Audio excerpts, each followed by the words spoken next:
Hi, today I'm just going to demonstrate the Twitter clone API we've implemented using REST and WebSocket. So we're going to download the submission I've made. Uh, I made to e-learning portal.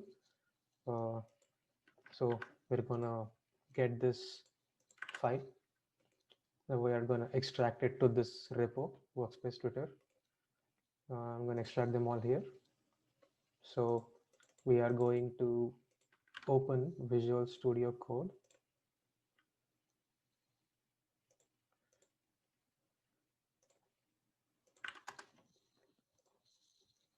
Yeah. So basically you have your server code and you have your UI code here. We quickly build our project using .NET Build, and then we are going to run our project using .NET Run. See, as you can see, the server is running at localhost 8080. I'm going to quickly uh, open the UI in two browsers. One in Firefox. Yeah, so I'm going to open this in Google Chrome. As you can see, we have two browsers. Initially, I am going to create a new user, user1 in Chrome. As you can see, user registered successfully. The user is coming here. We are going to log in user1.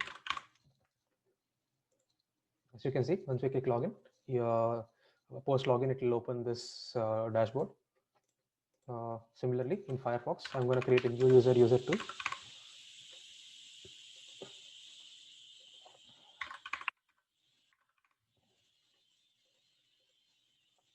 So as you can see, there are two sessions logged in. Here we have multiple features. One is to post a tweet, which is here. You enter the tweet here. And the tweet is going to appear here.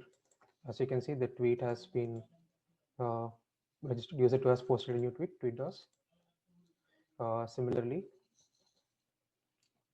let's call it new tweet. New tweet appears here.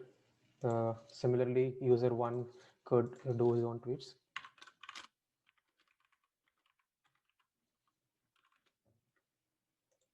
User1 here. Now, how do you make sure that user1 is subscribed to user2? You enter subscribe. User is subscribed successfully. Now we'll do hello post. Now, once you do a new post, you can also see that hello DOS appeared. Hello DOS is not something that user1 has tweeted. It is something user2 has tweeted. The reason you can see is because he is subscribed to the second user. Similarly, in retweet, you can check that since tweet DOS is the tweet, it was made here by this user, that you can retweet tweet number 0 of the user you have subscribed. Yeah, that pretty much sums up about the features we have implemented in DOS. I'll just give you a quick code walkthrough of what we have done on the server side. So basically, these are the API, REST API endpoints. Yeah. So basically, we have configured uh, a couple of get endpoints just to check the health of your server. You could just do a slash ping. If the response is okay, hello world, it's working fine. Otherwise, your server is down. And similarly, we have implemented these endpoints that tackles each of the features of the Twitter engine. So it's basically register user, login, log out. We fetch a list of tweets. We have a option to tweet, retweet, subscribe, and get the tweets with hashtag. Let me quickly show that to you. Fetch tweets. You see, all the tweets that we made with hashtag DOS is appearing here. I forgot to show that before, so here it is.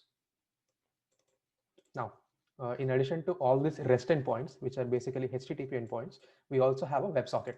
What does a WebSocket do? So a WebSocket basically lets a server communicate updates to the client without having to explicitly